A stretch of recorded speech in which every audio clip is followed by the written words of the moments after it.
Hi ಎಲ್ರಿಗೂ ನಮಸ್ಕಾರ. Welcome to my YouTube channel.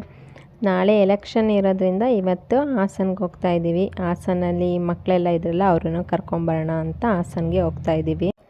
ನಾವು ಇದೇ ಫಸ್ಟ್ ಟೈಮ್ ಅವ್ರು ಹುಟ್ಟಿದಾಗಿಂದ ಇಷ್ಟು ಒಂದು 15 ಡೇಸ್ ತನಕ ಬಿಟ್ಟಿದ್ದಿದ್ದು. ಯಾವಾಗಲೂ ಕಳಿಸ್ತಿರಲ್ಲ, ಜೊತೆಗೆ ನಾನು ಇರ್ತಾಯಿದ್ದೆ ರಜೆ ಬಂದಾಗ ಊರಿಗೆಲ್ಲ ಹೋದರೆ. ಈ ಸಲ ಮಾತ್ರ ಅವರಿಬ್ಬರನ್ನೇ ಬಿಟ್ಟು ಬಂದಿದ್ವಿ ಅಜ್ಜಿ ಊರಲ್ಲಿ. ನಾವು ಕಾರ್ ಸೌಂಡ್ ಆದ ತಕ್ಷಣ ಆವಾಗಲೇ ಎದ್ದು ಬರ್ತಾ ಇದ್ದಾರೆ. ಇನ್ನು ಬೆಳಗ್ಗೆ ತಿಂಡಿ ಅಮ್ಮ ಕಡುಬು ಮತ್ತು ಚಿಕನ್ ಸಾಂಬಾರು ಮಾಡಿದರು. ಅದನ್ನು ತಿಂದ್ಕೊಂಡು ನಾವು ಮತ್ತೆ ನಮ್ಮ ಊರಿಗೆ ಬಂದ್ವಿ. ನಮ್ಮಿಬ್ಬರು ಓಟು ಬಂದು ಊರಲ್ಲೇ ಇತ್ತು, ಅದಕ್ಕೆ ಊರಿಗೆ ಹೋಗಿದ್ವಿ ಹಾಕೋಣ ಅಂತ ಹೇಳಿ.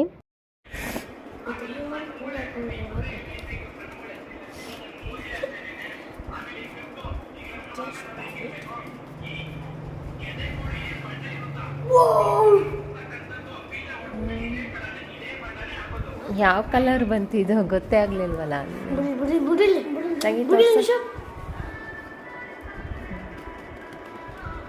ಸಾಕು ಬಿಡು.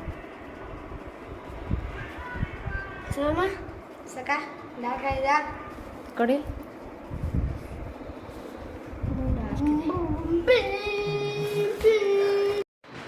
ಇಲ್ಲಿ ಇವರಿಬ್ರು ಒಂದು ರೀಲ್ಸಲ್ಲಿ ನೋಡಿದ್ವಿ.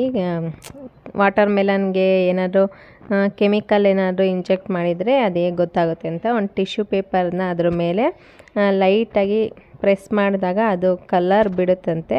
ಅದಕ್ಕೆ ಹೇಳಿ ಅದನ್ನು ಚೆಕ್ ಮಾಡಿ ನೋಡ್ತಾಯಿದ್ವಿ. ಆವಾಗ ಅದೇನು ಅಷ್ಟು ಕಲರ್ ಬಂದಿರಲಿಲ್ಲ ನಾವು ತಂದಿದ್ದು. ಅದು ಡ್ರೈ ಎಲ್ಲ ಆದಮೇಲೆ ಒಂಚೂರು ಪಿಂಕಿಶ್ ಕಾಣಿಸ್ತಾ ಇತ್ತು. ಹಾಗೆ ಮಧ್ಯಾಹ್ನ ಊಟಕ್ಕೆ ಬಂದು ಬಜ್ಜಿ ಮಾಡಿ ಮಜ್ಜಿಗೆ ಸಾಂಬಾರು ಮಾಡಿದೆ. ಸಾಂಬಾರು ಏನಿಲ್ಲ ಅಂತ ಸಿಂಪಲ್ಲಾಗಿ.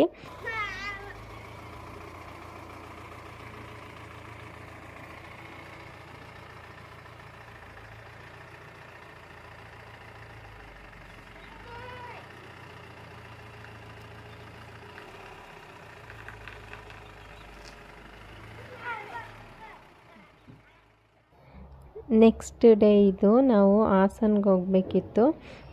ಅದಕ್ಕಿಂತ ಮುಂಚೆ ಒಂದು ಸಲ ಇವ್ರ ಚಿಕ್ಕಮ್ಮನ ಮನೆಗೆ ಹೋಗಿ ಬರೋಣ ಅಂತ ಹೇಳ್ಬಿಟ್ಟು ಹೋಗ್ತಾಯಿದ್ವಿ. ನಾವು ತುಂಬ ದಿನ ಆಗಿಬಿಟ್ಟಿತ್ತು ಹೋಗಿ, ಅದಕ್ಕೆ ಇವತ್ತೊಂದು ಸಲ ಹೋಗಿ ಬರೋಣ ಅಂತ ಹೇಳ್ಬಿಟ್ಟು ಹೋಗಿದ್ವಿ. ಅವಾಗ ನೋಡ್ರೆ ಹಾಸನಿಗೆ ಬರ್ತಾ ಇದ್ದೀವಿ ಅಂತ ಹೇಳಿದ್ವಿ. ಅದಕ್ಕೆ ಇವರು ಹಾಸನ್ಗೆ ಹೋಗಿದ್ರು. ಮತ್ತೆ ಇಲ್ಲ ನಾವು ಊರಿಗೆ ಹೋಗ್ತೀವಿ ಅಂದಿದ್ದಕ್ಕೆ ಮತ್ತೆ ರಿಟರ್ನ್ ಊರಿಗೆ ಬಂದರು. ಇವಾಗ ಮತ್ತೆ ಎಲ್ಲರೂ ಸೇರಿಕೊಂಡು ಹಾಸನ್ಗೆ ಹೋಗ್ತಾಯಿದ್ವಿ. ಮಕ್ಳಿಗೆ ಬಟ್ಟೆ ತಗೊಡ್ತೀವಿ ಬನ್ನಿ ಅಂತೇಳಿ ಕರ್ಕೊಂಡೋದ್ರು. ಇದು ಬಂದು NR ಸರ್ಕಲ್ ಹತ್ರ ಕಿಡ್ಸ್ ಇನ್ ಸ್ಟೈಲ್ ಅಂತ ಇತ್ತು. ಇದನ್ನು ನಾವು ಗೂಗಲಲ್ಲಿ ಸರ್ಚ್ ಮಾಡ್ಕೊಂಡು ಹೋಗಿದ್ದು. ನಮಗೆ ಮಕ್ಕಳಿಗೆ ಹಾಸನಲ್ಲಿ ಬಟ್ಟೆ ಎಲ್ಲಿ ಸಿಗುತ್ತೆ ಅಂತಲೇ ಗೊತ್ತಿಲ್ಲ. ಹಾಸನಲ್ಲಿ ತಗೊಳ್ಳೋದು ತುಂಬ ರೇಯರೇನೆ. ತಗೊಳ್ಳೋದಿದ್ರೆ ಇಲ್ಲೇ ಬೆಂಗಳೂರಲ್ಲಿ ತಗೊಂಡು ಹೋಗ್ಬಿಡ್ತಿದ್ವಿ ಏನಾದ್ರು ಫಂಕ್ಷನ್ಗೆ ಏನಾದರೂ. ಅದಕ್ಕೆ ಗೂಗಲಲ್ಲಿ ಸರ್ಚ್ ಮಾಡ್ಕೊಂಡು ಹೋಗಿದ್ವಿ. ರೈಟಿಂಗ್ಸು ಇದು ಚೆನ್ನಾಗಿತ್ತು. ಒಂದೇ ಅಂಗಡಿಗೆ ಹೋಗಿದ್ದು, ಒಂದೇ ಅಂಗಡಿಲಿ ಸೆಲೆಕ್ಟ್ ಆಯಿತು. ಅದು ರಿಮೂವ್ ಮಾಡ್ಕೊಡ್ತೀರಾ?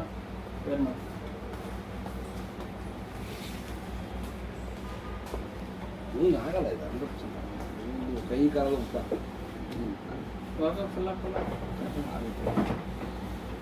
ಒಂದು ಸ್ವಲ್ಪ ಗುಡ್ಡ ಆಗುತ್ತೆ.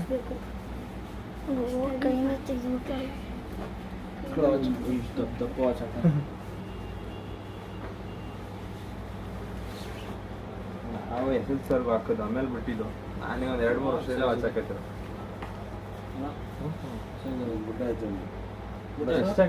ಇಲ್ಲ ಕರೆಕ್ಟಾಗಿದೆ.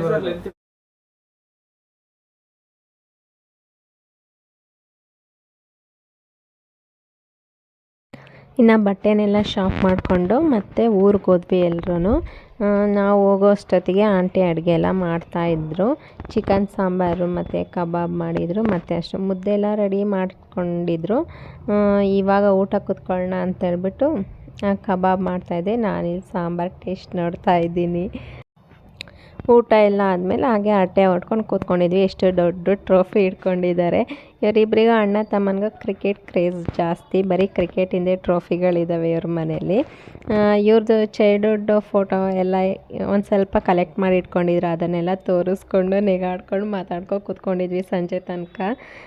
ಇವ್ರ ಮನೆಗೆ ಹೋದಾಗ ಒಂದು ಸ್ವಲ್ಪ ಬೇಜಾರಾಗಲ್ಲ ನಮಗೇನೆ. ಎಲ್ಲರೂ ಒಟ್ಟಿಗೆ ಕೂತ್ಕೊಂಡು ಮಾತಾಡ್ತಾ ಕೂತ್ಕೊಬಿಡ್ತಾರೆ. ಅದೇ ಬಟ್ಟೆ ಎಲ್ಲ ತಂದಿದ್ವಲ್ಲ ಮಕ್ಕಳಿಗೆ, ಅವ್ರ ಅಜ್ಜಿ ಬಟ್ಟೆ ಹಾಕೊಂಬನ್ನಿ ನೋಡ್ತೀನಿ ಅಂತ ಹೇಳ್ಬಿಟ್ಟು ಮಕ್ಕಳಿಗೆ ಬಟ್ಟೆ ಹಾಕ್ಸಿ ನೋಡ್ತಾಯಿದ್ರು. ನಾವು ಸಂಜೆ ತನಕ ಹರಟೆ ಹೊಡ್ಕೊಂಡು ಮನೆಗೆ ಹೋದ್ವಿ. ಇದು ನೆಕ್ಸ್ಟ್ ಡೇ ಬೆಳಗ್ಗೆ ಅವಾಗ ತಾನೇ ಎದ್ದು ಬಂದಿದ್ದೆ. ಇನ್ನು ನಮ್ಮ ಮನೆಯವರು ಮತ್ತು ನಮ್ಮ ಮಾವ ಹೋಗಿ ಫಿಶ್ ತಗೊಬಂದಿದ್ರು. ಅದನ್ನು ಕಟ್ ಮಾಡೋಕ್ಕಿಂತ ಮುಂಚೆ ವೀಡಿಯೋ ಮಾಡ್ಕೊಂಡು ಫೋಟೋ ತಗೋತಾ ಇದ್ದೆ. ನಾನು ಅದನ್ನು ಕ್ಲೀನ್ ಮಾಡೋದೆಲ್ಲ ನೋಡಲ್ಲ. ಕ್ಲೀನ್ ಮಾಡೋದೆಲ್ಲ ನೋಡಿಬಿಟ್ರೆ ನನಗೆ ಅದು ತಿನ್ನೋ ಮನಸ್ಸೇ ಬರಲ್ಲ. ಅದಕ್ಕೆ ಮುಂಚೆನೇ ಹೋಗಿ ಒಂದು ಫೋಟೋ ತಗೊಂಡು ಬರ್ತಾಯಿದ್ದೆ. ಎಲ್ಲ ಕ್ಲೀನ್ ಮಾಡಿ ನೀಟಾಗಿ ರೆಡಿ ಮಾಡಿ ಕೊಟ್ಟರು.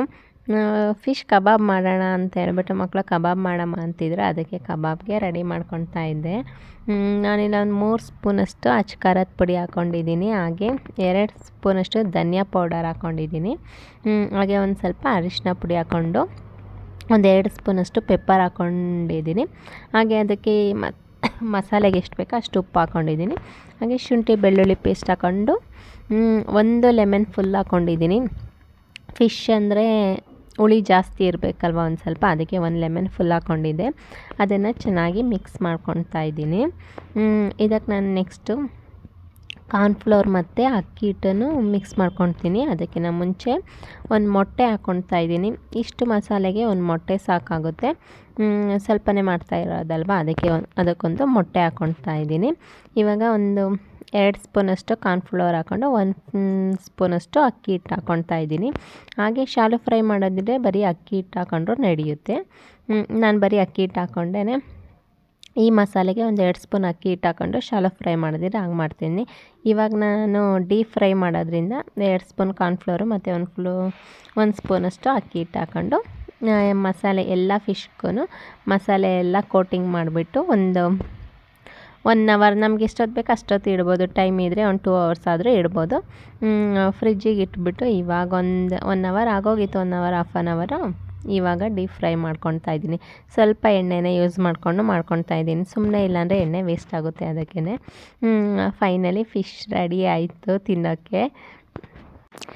ನಿಮಗೇನಾದರೂ ಈ ವಿಡಿಯೋ ಇಷ್ಟ ಆದರೆ ಪ್ಲೀಸ್ ಲೈಕ್, ಶೇರ್, ಕಮೆಂಟ್ ಮಾಡಿ. ಹಾಗೆ ನನ್ನ ಚಾನಲ್ನ ಸಬ್ಸ್ಕ್ರೈಬ್ ಮಾಡ್ಕೊಂಡು ನೋಡಿ. ಪಕ್ಕದಲ್ಲಿರೋ ಬೆಲ್ ಐಕಾನ್ನ ಕ್ಲಿಕ್ ಮಾಡಿದ್ರೆ ನಾನು ಹಾಕೋ ಪ್ರತಿಯೊಂದು ವಿಡಿಯೋ ನೋಟಿಫಿಕೇಷನು ನಿಮಗೆ ಬರುತ್ತೆ.